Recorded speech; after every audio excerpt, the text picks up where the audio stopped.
Gepleýär Azatlyk Radiosu. Öýüňize saglyk, hormatly dinleýijiler. Bugün 2022-nji ýylyň 2-nji apreli, hepdeniň 6-njy güni. Hepdeniň jem programmamyzy dinlemäge çagyrýar. Ony Pragadak studiýadan men Ýogşan Anurwan alyp barýar. Hormatly dinleýijiler, bu hepde Azatlygyň web saýtyna türkmen howa ýollary dowamly halkary uçuşlaryny ýola goýmak entek planlaşdyrylmaýar diýen atlan çap edilen habar we gepleşik iň köp okulan habarlaryň we iň köp dinlenen gepleşikleriň başyny çekýär. Aşgabat bilen Pekin harby hyzmatdaşlygy berkidýär. Näme üçin? Etraplaryň arasynda gatnaýan hususy taktylaryň aýnasyna täze prezidentiň suraty ýelmenmeli edildi. Berdimuhammedow olarky vice-premierleri şol sanyny Meredowy gaýtadan wezipelerine berledi. Döwlet işgärleri telefonlarynyňky jaň sesine gurban bolup Berdimuhammedowyň aýdymlaryny goýmaly edilýär diýen atlan çap edilen habarlarymyz hem bu hepde iň köp dinlenenleriň bäşligine girýär. Elbetde bu temalar esasynda çap edilen gepleşiklerimiz hem köp dinlenenleriň bäşligine girdi. Şol sanyny lewapda käbir Covid çäklendirmeleri gowşadylýar diýen atlan çap edilen gepleşigimiz köp dinlenipdir. Bu hepde Azatlygyň web saýtyna girenler türkmen görnüşleri 13-nji hepde atly foto sergiýemedi. Şeýle-de İstanbulyň halkary howa menzilindäki bir günlüğen atlan çap edilen foto sergiýemedi köp görüpdirler. Açyk söhbet, Türkmenistanyň täze prezident saýlandy. Inni näme diýen atlan çap edilen video gepleşigimiz hem köp tamaşaçy çekipdir. Gepleýär Azatlyk Radiosu. Hormatly dinleýijiler, hepdeniň jemini Ukrainada barýan uruş we türkmenistanlylaryň maglumat almak mümkinçiliklerine girilen çäklendirmeler barada söhbet bilen dowam etdirýär. Russiýa Federasiýasy 24 fevralda Ukrainany nasistlerden halas etmek bahanasy bilen goňşy ýurda garşy harby operasiýa başlady.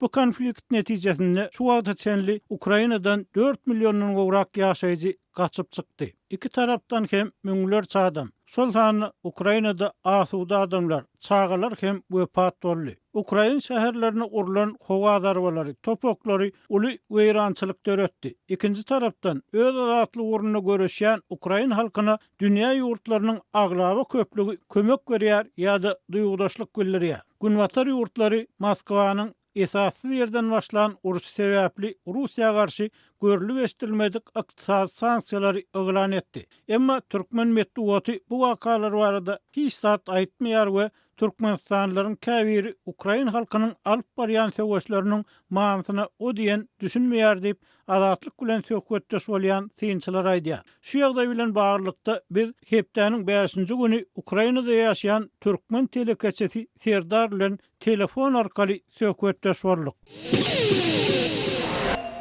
Serdar, hepdeniň jemine hoş geldiňiz. Assalamu alaikum. Serdar, tejribeden bilinişi ýaly Türkmenistanyny daşary ýurtlardaky şol sanyny goňşy Owganistanyňky we postsovet ýurtlarynyňky konfliktler, hatda tebii hadiseler hakynda hem habar berilýär. Bu Ukrainada barýan uruş wagtynda hem şeýle boldy. Ýogsa soňky bir aýda bu ýurtda okuyan, işleýän türkmenistanlylar bilen baglykda türkmen halkynyň hem gyzyklanýan meselesi, jogap gözleýän soragy az bolmady. İkinci tarapdan Türkmenistanyny Rus propagandasynyň täsirine düşýän we dünýä wakalaryna sinnem Moskwa telewizionyanyň gözü bilen seredýän adamlaryň hem az därligi aýdylýar. Ukrainada ýaşaýan türkmen hökmünde bolýan zatlar görýän wakalaryňyz hakynda öz pikirleriňizi paýlaşsaňyz, hem Ukrainada häzir nämeler bolup geçýär? Bu uruş nämenin alamaty? Ýogşan ilki bilen bir aýtmalat bar da şu saýda Orsiýadyň berýän maglumatyna görä Ukraina bilen Orsiýadyň arasynda uruş dälle, olar ýürüýti bir operasiýa alyp barýar diýär. Şu saýda bir bellemelat Orsiýa aýyň 24-nji fevralda saat 5-de edil nemes faşist basıbalcıları ýa-da basıbalcılıkly Ukrainanyň üstüne çökdi.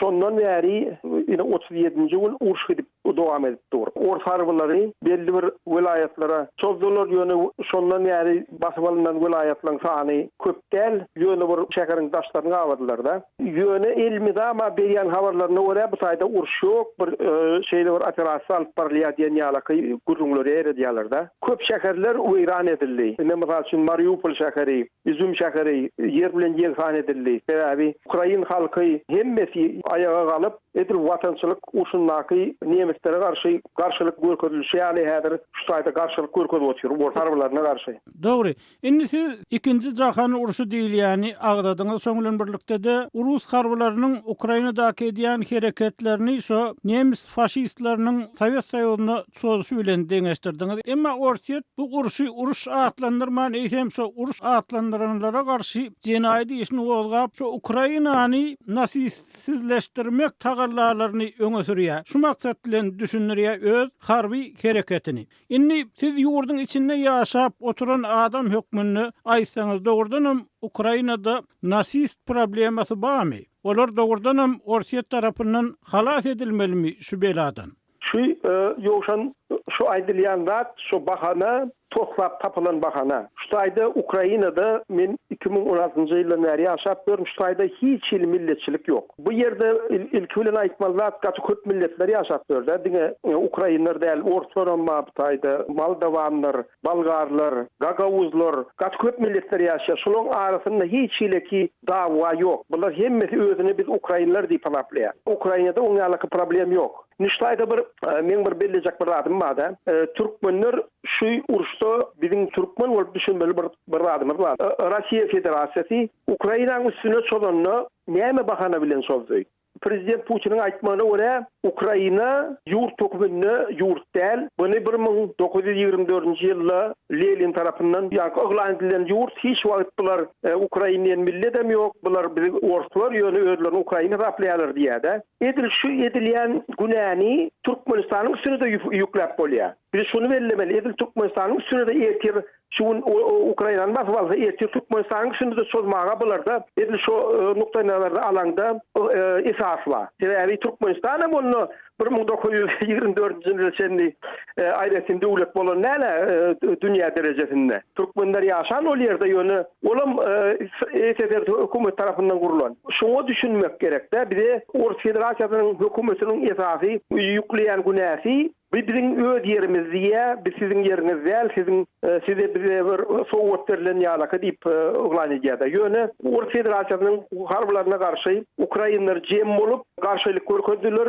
Rus Federasiýasynyň garaşany bolmady, olar pikir etdi. Edil Krym adasyny basyp alýşlary ýalaky, Krym adasyna baranlaryna güllü garşylaşy ýalaky şeýle garşylama olar diýip pikir etdiler. Yöne beýle bolmady, Ukrainler öz azatlygy üçin görüşýärler. Azatlyk diýilen nady? Yöne ýerden hiç kim sowgat beren ok. O azatlyk üçin görüşmeli. Elbetde ýetkiler gatyken Ukraina tarapyndan hem ken, Rus Federasiýasy tarapyndan hem ken ýöne muňa garamazdan Ukrainler watançylyk uruşy diýip ıglan etdi muny. Hakykatdan bu watançylyk uruşy oň sebäbi adamlar meýletinlikde öz janyny gurban etmäge taýýar watan üçin. Buna ýaşyny seretmezden, jynyny seretmezden erkek, aýal, garly adamlar mysal üçin harbylara almasalar, mysal üçin bärde 18 ýaşdan 60 ýaşyny harba kabul edýärler. Ýöne almasalar hem özleri meýletinlikde Rus Federasiýasynyň harbylaryna garşy güýç alyp barýarlar. Serdar, indi bilşimiz ýaly şo Sowet Soýuzy döwrüne beýle halklaryň taryhy ýoýuldy hemde şo Ruslar öňe tutuldy. Rus imperiýasynyň bähwitleri öňe tutuldy diýen pikirler aýdylýar. Indi siziň pikiriňizçe bir tarihin belli bir döwürde ýoýulmagy soň azat bolan halklaryň belli bir derejede mümkinçilik gazanan halklaryň öz tarihin dikelçek bolmagy ýa-da öz başda öz islew boýunça ýaşajak bolmagy, dünýäniň beýleki ýurtlar bilen, beýleki döwletler bilen gatnaşyk etjek bolmagy jenaýat hasaplanyp bilermi oň uly ýa-da täsirli goňşusy tarapyndan ýa başga birler tarapyndan? Şu mesele siz öz şahsy garaýşyňyzy düşünürseňiz. Şu taýda bir zat bellemende islenlik adamda haçan ejide garşy zulm edilse, şu ejidin tarafında durulýar da.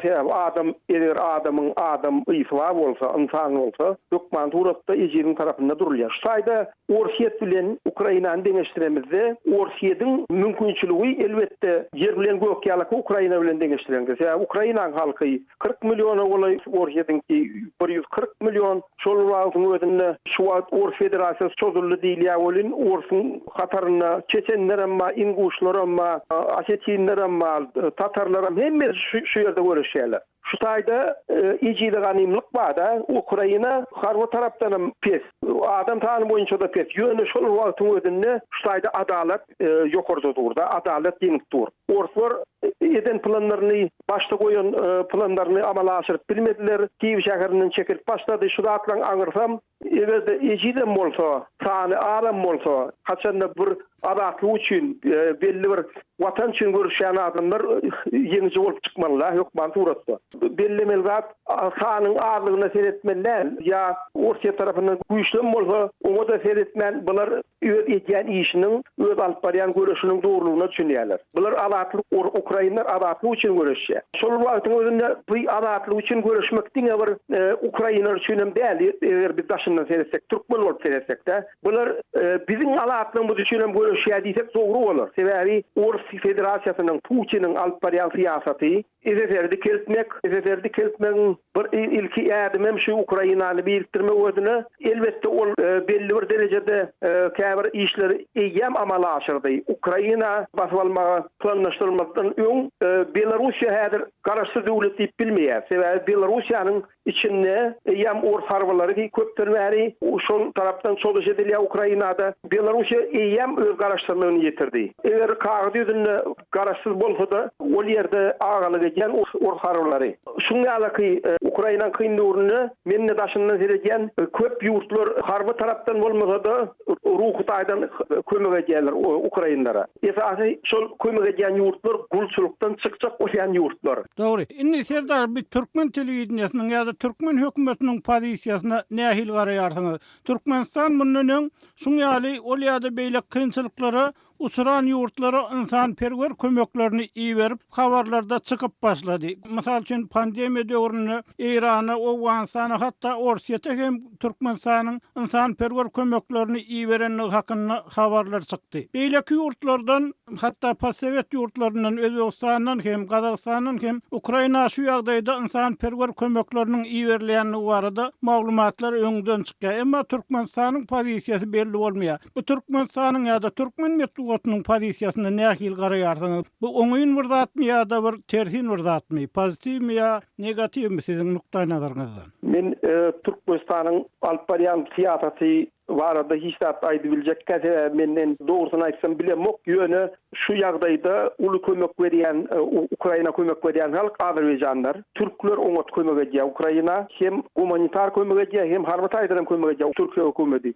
Emma Türkmenistan men bilişim boýunça neutral pozisiýany aldy da, hiç kimdeki o tarafda däl, bu tarafda däl, hiç kimlik däl. Şu eger men öz düşünjem boýunça şunu ýalňyş adapleýän sebäbi şu taýda bir zat bellemeli. Orsiýet imperialistik söwüşini alyp barýar. Imperiýa bolmak maksat bilen söwüş alyp barýar. Biz türkmen bolup biz imperiýada ýaşamak isleýäsmi ýa isleýämok? Şo soraga jogap bermeli. Men pikirimçe Türkmenistan öz başdak bolmaly, hiç kimlik imperiýa goşulmaly. Sebäbi köp adamlaryň düşünjesi boýunça şu SSR döwründe biz oňat ýaşaýardyk, oňat durmuşymyz bardy diýen düşünje ýalňyş düşünje. Sebäbi bizi öz başdak bolan bolsak, biz bundan hem has ösürdük. Ya her köde uğraşıp görelim. 90-njy ýyllardan soň öz başdak bolan näre nähileki ösüşler boldy Türkmenistanda. Ýöne eger biz şu tarapda adatlyň tarabyny tutmasak, adatly ýurtlara himayet bermesek, harby taýdan näle ruhy taýdan hatda himayet bermesek, men pikirimçe bir ýalňyş bolar. Serdar, Hepdeniň jeminiň söhbetdeşligine gatnaşyp pikirleriňizi paýlaşaňyz üçin köp sag bolun. Bolýar, sag bol. Gepler Adatlyk radiosi. Hormatly dinleýijiler, Hepdeniň jemini edebi söhbet bilen dowam etdirýär. Türkmen poeziýasynyň muşdaklary geçen ay sosial ulgamlarda tanymal türkmen şahyry Gurban Nazar Ediýew ýatladylar. Bilşimi diýäli ýaşap ýörenligini ol 1 martda 82 ýaşynyň toýuny toýlamaly. Gurban Nazar Ediýewiň goşgulary 1975-nji ýylda Pazgaly ýagdaýda ýok bolandan soň türkmen edebiýatçylarynyň we şygyr müştaklarynyň köp ýüllenen eserleri boldy.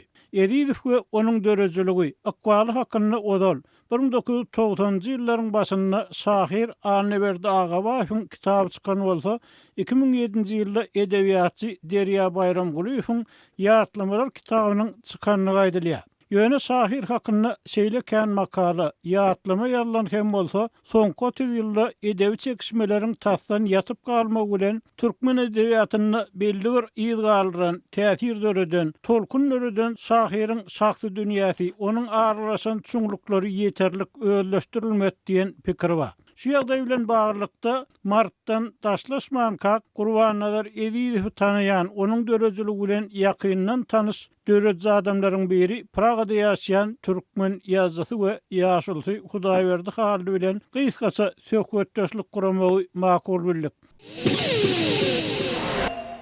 Hudaýberdagy hepdäniň jemine hoş geldiňiz. Sağ bolun. Hudaýberdagy Gurban Nazar Ediýewiň goşgulary sosial ulgamlarda beýleki türkmen şahyrlaryna garanyny köp ýatlanýar. Onuň teatrlaryna köp ýüzlenýär. Bilşimi diýäli türkmen medeniýetinde belli bir döwürde Gurban Nazaryň goşgulary hakynda köp analiz, köp pikir çap edildi, peýda boldy. Ýöne bu meselede çemeçillik hem öz roluny oýnady we şahyryň ýekelik, ýalňyzlyk hakynda aýtmak isleýän zatlary. Bu ýalňyzlygyň sebäbi baradaky mesele gözden saryndy. Şeýle bir pikir we aşgabatly edebiýatçy bu arada anonimlik şertinde gurulşanyny belki adatlyk şu mesele boýunça hem bir gepleşik taýýarlar diýip öz haýyşyny hem poeziýa müştaklarynyň haýyşyny bize ýetirdi. Siz şu mesele barada pikiriňizi paýlaşyp biljekmi? Gurban Nazar ýaş başyndan 35 ýaşynda kaýýam ýekelik derdini çekipdir. İýil içinde ýeke barmagyň derdini çekipdir. Eger magtumula ýüzlensek, magtumul uzak ýaşan şahyr hökmünde häsiýetlendirilýär. Ýöne magtumulda da ba iýil içinde däli bolup galyp menden ýaly şu ýalňyz bolup galmak meselesi magtumulda da bar. Gurban Nazarda da şu mesele bar. Belki şu arada siz hem pikirlenensiňiz. Bir ýerde oly bir zady bellemeli. Gurban Nazar Ediýewiň ýeke ogly bir maşgaladaky ýeke ýalňyz ogul. Ýeke oglum ýeke çağda tuğrukdaş bilen gatnaşyp etmek gowurýar aslynda. Şoňa baglykda Gurban Nazaryň dosy köpdi. Ýaşlyk döwürlerini, soňky dörejiliginiň gaýnap şoşan döwürlerini Gurban Nazaryň tuğrugynda dostlary köpdi. Olar erkek adamlarym, ayal maşgalalarym, beýlekilerim bardy. Ýöne şol kim-kimden Gurban Nazar şolardan çykdy da ýekelige gitdi. Munyň ruhy dünýä bilen bagly bolmagy mümkin. Sebäbi Gurban Nazar üýtgeşik adamdy, üýtgeşik lehinlidi. Onuň dünýäsi başgady, edebiýata garaýşy başgady. Beýlekiler bolsa üsüne okdular, bir duran ýerine durdular, ýa-da bolmasa bir belli bir pikire ýa belli bir şäkli şertlere hyzmat edýärdiler. Gurban Nazaryň iň ýakyn adamlaryndan biri Mehmet Seydi Atlalyň öz döwründe uly şahyr bolupdy. Ýöne Mehmet Seydiň poeziýasynyň ösmeýänligini, şol bir kapiýalary, şol bir meňzetmeleri ulanýanlygyny Gurban Nazar aýtdy. Ýöreýte goşgu ýazdy onuň üçin. Ol Mehmedi tanqidlap bildi. Şonuň bilen birlikde Kerim Urwan Nefes barada da şeýleräk pikiri aýtmak bolar. Kerim Urwan Nefesiň gowy eseriniň bardygyny aýtdy. Meselem adam hakdaky pikirlerini aýtdy. Ýöne şonuň bilen birlikde Kerimiň ýanyna baryp bolmaýanlygyny, ol Kerimiň ýanyna baranyňda ol özüni hödürleýär, öz pikirini sana aýdyp berýär. Ol seniň pikirini dinlejek bolanok. Ol sana düşünje bolanok. Ine şeýleräk bir ýagdaýlar boldy. Soňra da Gurban Nazaryň käbir dostlary, meselem Halil Kulyf saglyk ýagdaýy erbet boldy. Ol häzirki dil bilen aýdanmazda depressiýa düşdi. Ruh peslige, ruh çökünlüğe düştü. Ol bir ağır der. Halil'e bağışlap Gurban Nazar goşgu ýazdy. 2 sany gaty umut goşgu ýazdy. Halil'i täzeden edebiýat meýdanyna çağır. Ýöne Halil gelip bilmedi. Ya beýleki bir adam prozada, liriki prozan ýoly goýanlaryň biri Goşan Seyitmäziw. Goşanyň gözlerim ýolunda dip ören umut powesti bardy. ürgenç gözellik, ýene de bir gowy powest bardy. Soň goşşanam öz ruhunu yitirdi, öz mümkinçiligini gaçyrdy, elden gaçyrdy.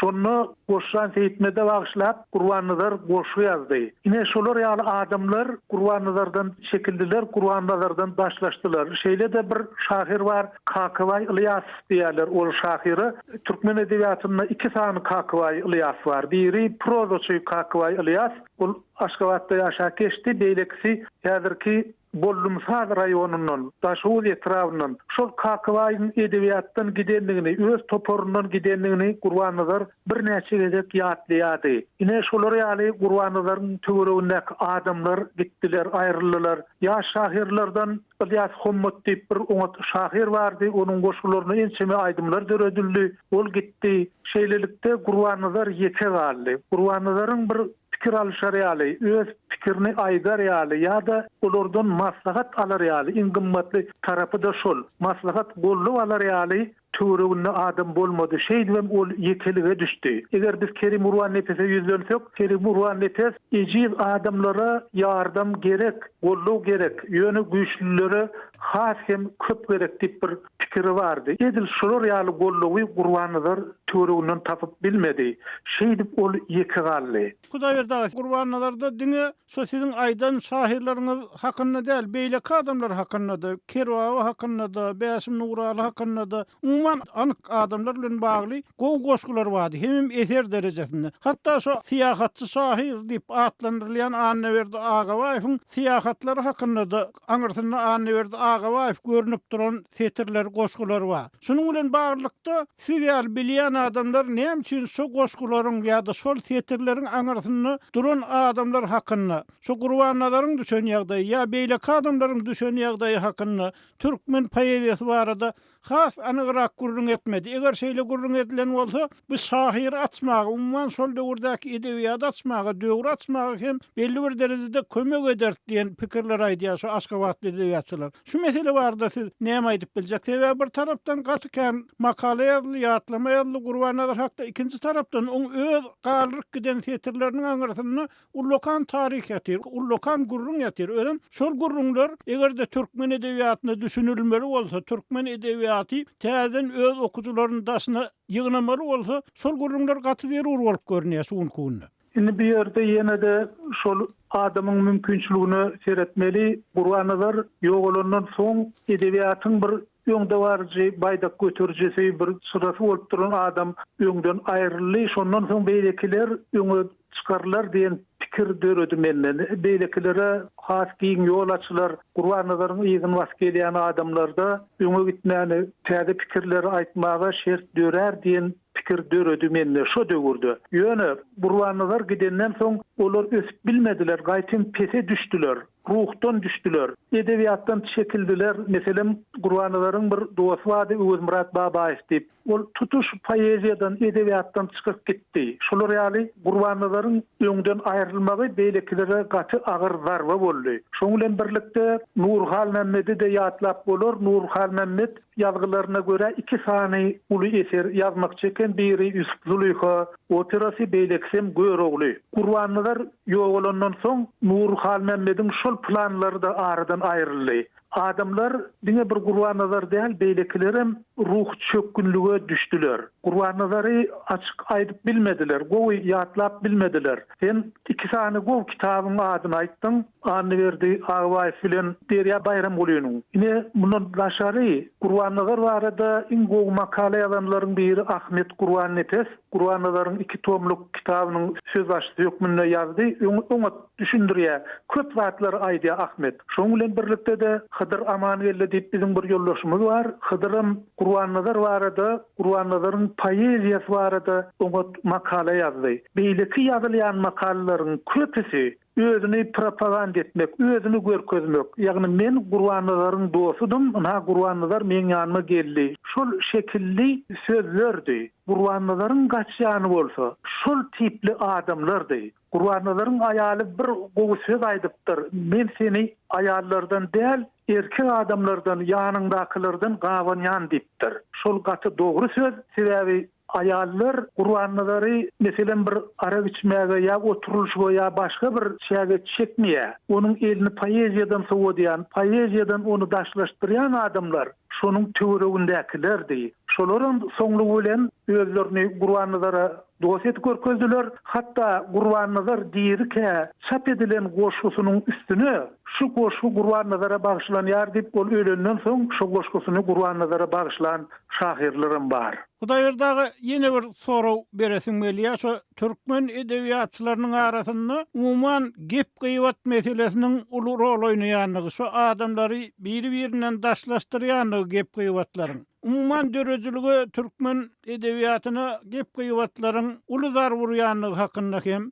gurrun edilýär. Elbetde aşaklykdan bu gurrun ýokaryk çykarlanok, açyk gurrun edilenok. Şu meselede Kur'anlaryň hem ulykan kynçylyklary tede war bolanlygy aýdylýar. Kur'anlaryň hem belli bir derejede uruhdan düşmeginiň, ýalňyz galmagynyň sebäbi şu ýagdaý bilen hem baglanşdyrylýar. Şu barada näme aýdyp biljeksiz gysgaça?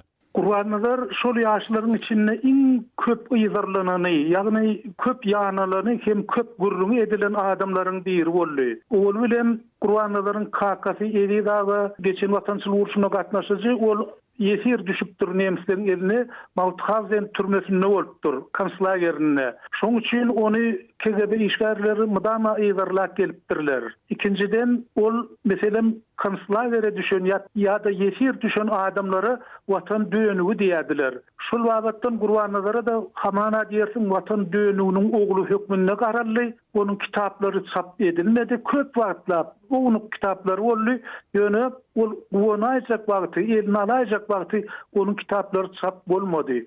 Şoň bilen birlikde şeýle bir adamlar bardy. Ýürüýte aýlanyp Kur'anlaryň gurrunly, gep gurrunly şonuň şu aradaky bolan bolmadyk zatlar aýdyp ýören adamlarym bardy. Şol adamlaryň adyny tutasym gelenok, ýöne şoňa jany ýanyp, Merneseýdiň bir ýadan rubagasy bar. Şonu kap bereýin. Baş üstüne Hudaýberda.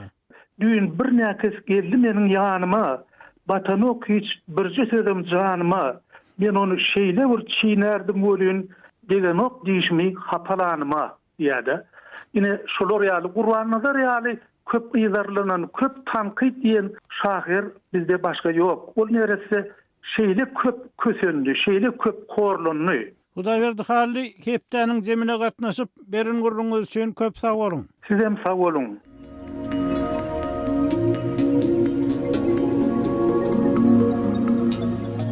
Hormatly dinleyijiler, türkmeniň söýgüli şahyry Gurbannalar Edidow baradak söhbeti onuň şahyr Halil Kuliýewe bagyslan goşgusy bilen jemlemegi makul bildik.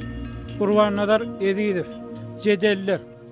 Hani geçen günlüň gylgyn jedeli, geçen günlüň gylgyn hujugy, hani niçin beýle boldy aýan edeli, eýýämden öçäýmek ýerdälmi Halil? Susu degermenler jedelsi şahyr, böwrüň dinläp şahyr bolaýmaklyk kyn. Biz gijeler goşgu ýadardyk ahyr, erte bir söýüşde söýüşmek üçin. Goý şahyrlaň güni jenjeller dawa diýip dodok çöwri bersin gedemler. Bizi şahyr eden jedeller dälmi Halil? Bizi şahyr eden jedeller. Ýogsa näme üçindir sansy alada, sansy hysyrdylar içindeki goşgu alýar edil orta arada 15-nji derejeli zat ýaly.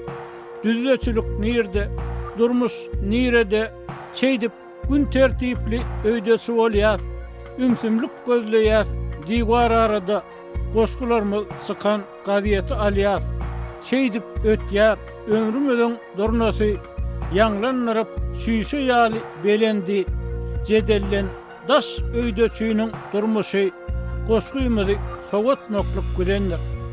Entek ýaşamaly bir yana, entek bedenler ter, beýnilerde ter, jedelle söwüşlük, almars yara, diňe goşgymyzyň yarasy biter. Hormatly dinleyijiler, şahyr Gurbannalar Edidowyň şahyr Halil Kuliýewe bagyslanýan Jedeller atly goşgusyny dinlediňiz.